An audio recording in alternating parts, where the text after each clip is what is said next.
Can you hear the sirens, Emily? Gemma asks from her cot, looking up at me with terror in her eyes. Why are they so loud? Why won't they stop? It's okay. They're not gonna hurt you, I tell her, wiping her forehead with a damp cloth. You're safe now. They can't get to you. But even as I say the words, I doubt them. We both know what happens when you see them, when their sirens get into your head and you can't get them out. Gemma tosses and turns on the cot, fidgeting and groaning, only half conscious. I know she doesn't have long, and I look over to Dad's rifle leaning up against the stove. I won't let it come to that. I won't let them take her. It's my fault, really. I shouldn't have let her go off on her own. I mean, Christ, she's only 15, but I thought she'd be okay. She knew the rules, like any of us. You stay inside whenever you can, you don't make noise, you keep to the houses and the buildings in the town, and you stay away from the outskirts. And you never, ever go into the woods. She knew that. I knew that. It was practically engraved into our memories by Dad, so I thought she'd be okay if we split up the next time we went looking for supplies. I had been halfway across town, looking through the picked-over remains of a gas station convenience store when I first heard the sirens. They sounded distant, like they always do, and the automated wail warped and crackled like a corrupted audio file. In the silence of the mostly dead town, the sirens seemed deafening, and when they didn't stop after the first 5 seconds like they usually do when they test the air, I knew something was wrong. I guess I broke one of the rules too. When I ran out from the store, I broke into a run towards the abandoned mall where Gemma had gone. Dad had always said to never ever let your emotions control you when you're out on a scavenging run. That it clouds your judgment. I didn't care. I could hear the haunting sirens warble through the silence of the empty streets, and I knew that they had found her somehow. All I could think about was getting to her before they did. The sirens were deafening by the time I burst through the shattered glass doors of the abandoned mall. The same few notes repeating over and over, yet getting deeper and more twisted with each second.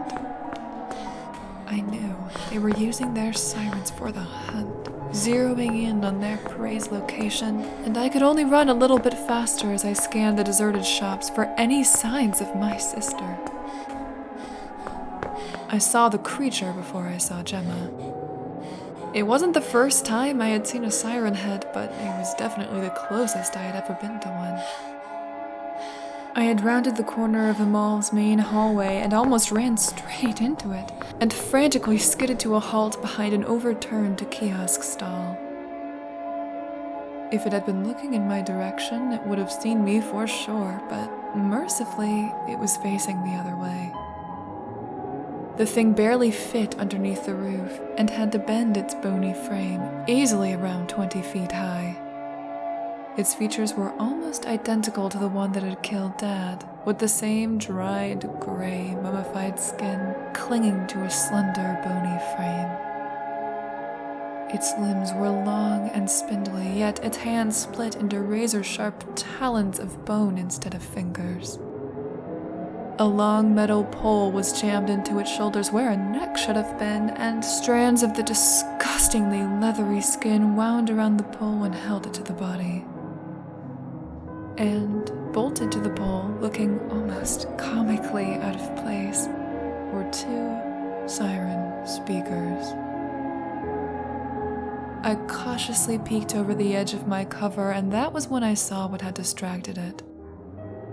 The siren head was taking slow, lumbering steps towards a figure sprawled on the floor, a figure with a leg drenched in blood, a figure that looked horribly familiar.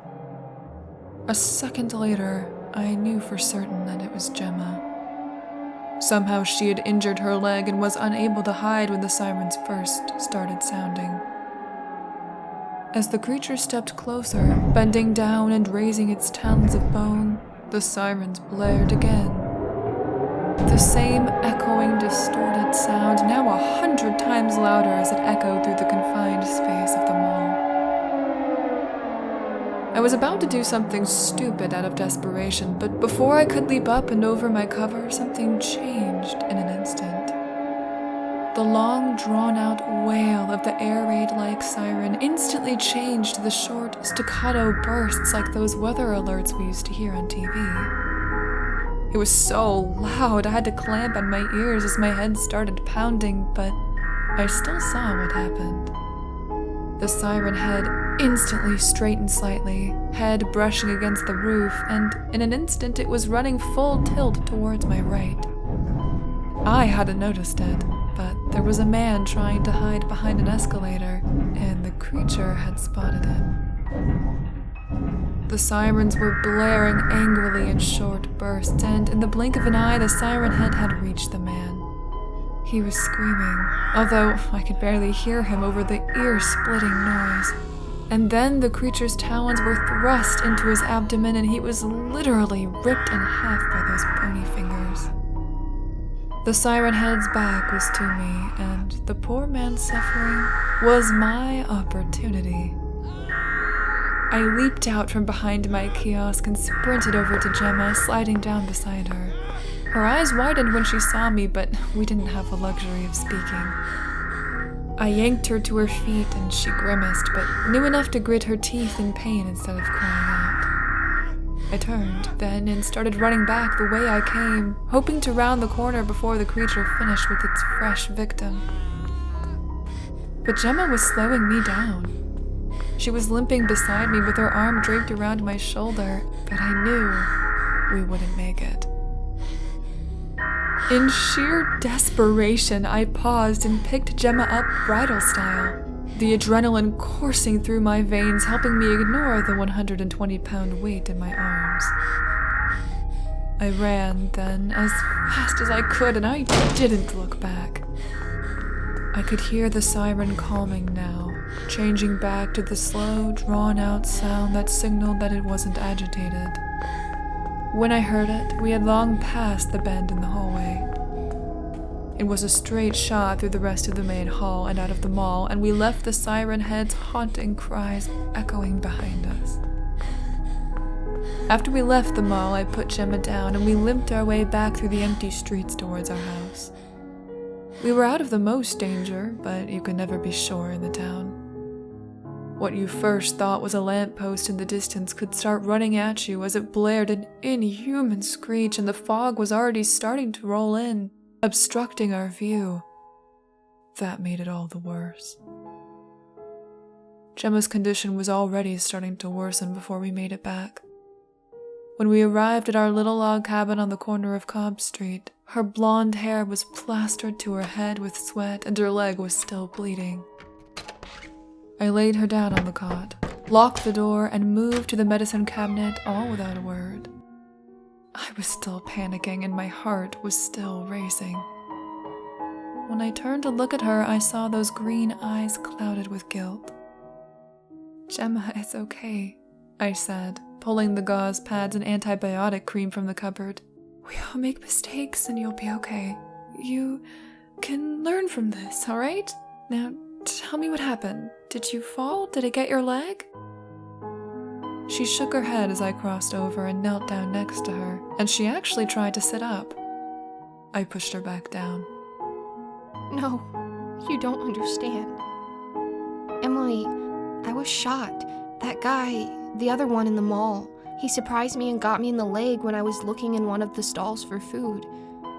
And when I couldn't move, when I was trapped there, he tried to... Gemma broke off, and for the first time since Dad died, she started crying. Horrible realization dawned on me, and I pulled her gently into a hug. She didn't have to spell it out. I knew what the people left around here were like. If the siren head had come across them while he was trying to assault my little sister, well, I suddenly wasn't so guilty about letting him die to cover our escape. I wanted to do something for her, anything to help her with this, but I had no words to say. I didn't know what to do, so I figured I could help by focusing on what I could fix. "Let me see it," I finally said, and Gemma pulled back and peeled away her jeans with a wince. The wound looked bad, and I'm not an expert, but I think the bullet was still in there. I couldn't do anything about that, and the realization of our situation was suddenly starting to weigh down on me. Gemma had been shot, assaulted, and had survived a head-on confrontation with one of the siren heads. We had seen early on what had happened to those that survived listening to their cries point blank, and it wasn't pretty. I didn't say any of these thoughts out loud, though. Thankfully, she drifted off in a few hours, and she never asked me what we both knew, so I didn't have to lie to her. I disinfected her wound as best I could, cleaned it, and wrapped it in gauze. I laid down on the floor next to the cot, and after a few hours of tossing and turning, I also drifted off into a restless sleep. She started hearing the sirens on the second day. The first day after our encounter, she seemed fine. Her strength was returning a bit, and her spirits were higher, even if it seemed a bit forced. I almost had myself fooled that everything would be okay. But on the second morning, she woke up by shooting up off her bed and screaming out. I rushed over to her, asked her what was wrong, and I saw the panic had returned in her eyes. "The sirens, Emily! Can't you hear the sirens?" she gasped, barely able to get the words out. "They're so close, they're so close, they're so close." That was 2 days ago, and now it's even worse. She's barely coherent anymore, and most of her time is spent with nightmares for company instead of me. When she is awake, all she can hear are the wails of sirens in her ears, sirens that I can't hear, but that she insists are real. It's hard to watch, but I can't leave her. I refuse to. We're low on food, and while she's still sleeping in the morning, I decide to slip out and look for some. It's quiet today, though it's quiet almost every day, but the fog is mostly gone. I have an uneventful run back to the convenience store I had been in a few days ago, and I managed to pick out a few cans of baked beans and a protein bar hidden away in a back room. I stuff them in my pack and hurry back home. I don't want to leave Gemma alone any longer than I have to. From the moment I open the front door, I know something is wrong. Her cot is empty, and her blood-soaked bandages lay crumpled on the sheets like she had ripped them off. There's no sign of her in the shared living room/dining room/kitchen space where the cot is, and the only other place she could be is in the bathroom. I call out for her, but she doesn't answer. Cautiously, I cross the room and peer into the little bathroom. I find her there, motionless, staring into the mirror. She doesn't look good. Her eyes look panicky, her hair's a mess, and she's standing in a little puddle of blood dripping from her leg, which looks raw and painful. I wonder if she's actually awake, and after swallowing down my fear, I call out again. "Gemma, are you okay?" Gemma turns towards me slowly, agonizingly slowly. Her eyes show no recognition when she sees me, and her lips quiver. She opens her mouth, and I think she's about to speak, but instead she lets out a sound that chills me to the bone. Gemma lets out a scream that is incoherent and filled with pain, a scream that is almost identical in tone and pitch as the sirens of the creatures that stalk the streets. It hits me now that it's too late for her, and I turn to race back into the main room. Gemma is faster, though, faster than she has any right to be, and she tackles me to the ground before I can even get halfway to the door. She doesn't stop screaming, the human siren wailing away as her fingernails tear into my arms and rake my face. I try to tell myself that this isn't my sister anymore, that it's only a hollow shell that the siren heads have claimed for a feast, but it doesn't make it any less painful. Despite her actions or her mind, her body is still the same, and it's easy to toss her lightweight off. She stumbles back hard, slamming her head into the wood stove, and it gives me the few precious seconds I need. I scramble to my feet and lunge for Dad's rifle, grasping it and switching the safety off just as Gemma stands to her feet again. And then, the siren-like screaming stops. Gemma stops. She stands there, head tilted back, and she opens her mouth again. I'm sure she's gonna start screeching again, but this time, she speaks. Emily? She asks slowly, and for a moment, my heart leaps. But then I remember how the siren heads got Dad. How they mimicked the voices of their victims, speaking words and making sounds without any understanding of their meaning, and I know for sure that this isn't her. This isn't my Gemma. The word was spoken awkwardly, without understanding, without emotion. It's not her anymore. Her mind is gone. They took her. And if I let her go, this empty shell will seek them out and they'll feast on her body. As I realize that, I also realize that I'm crying. Gemma doesn't move for a minute, and for a moment I'm left to sob alone in the silence with the rifle pointed between her eyes. Then Gemma opens her mouth and screams again, the siren-like wail snapping me out of my thoughts, and she lunges at me, and I pull the trigger. I see the bullet rip through her skull, snapping her head back as bright blood sprays out onto me, the floor, the walls. Her limp body collapses in a little heap, blood leaking from her head and her leg both, and I can only stare in horror at what I've done. I drop the rifle and stumble backwards, feeling nausea rise into my throat. My Gemma, my sister, is dead. I killed her. And in the days since, all I can see when I close my eyes is the form of her limp and broken body lying in that pool of her own blood. See, back when this first started, we thought it wouldn't last long.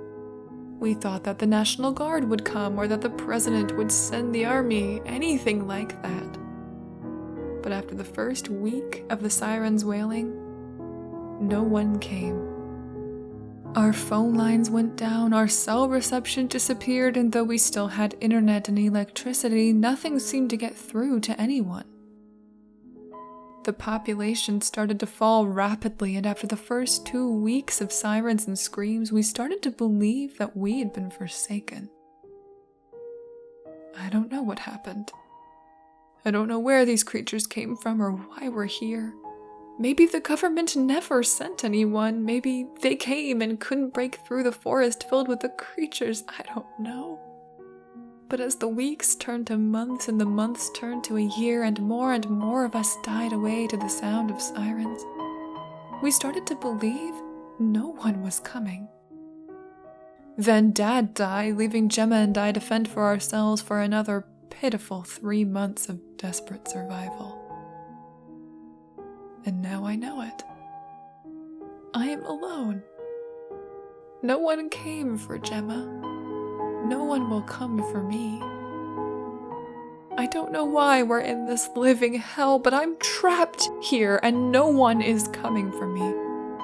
My father died to them, my sister died because of them, and it's only a matter of time before I'm gone too.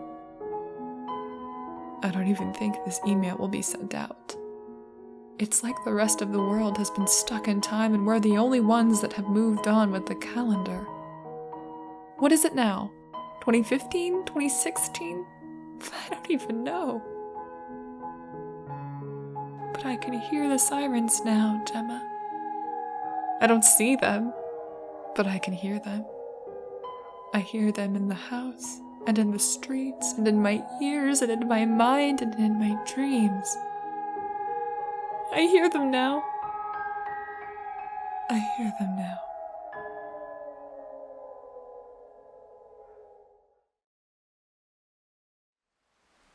A huge, huge thank you to all of my poltergeists. Alex Schaefer, Bobby Tripp, Calderin, Daniel O'Connell, Erica Warren, Forever, Shadow Blackhawk, JTX31, Mark Zapan, Brian Horn, Spirit Father, Stephen Swiftbird, Twisted Skipster, Alternative Night, and Michael Fawkes. Your donations and continued support are so appreciated. So, as always, thank you. From the very bottom of my heart.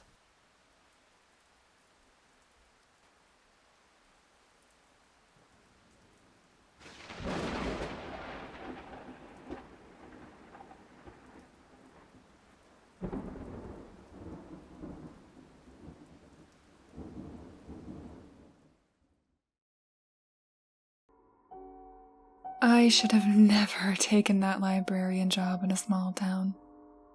I missed the bright colors and lively noises from the city, and I soon came to understand why the job offered so many benefits. Curfew, daily noises, cold neighbors. Of course, getting a place to live rent-free was too good to be true.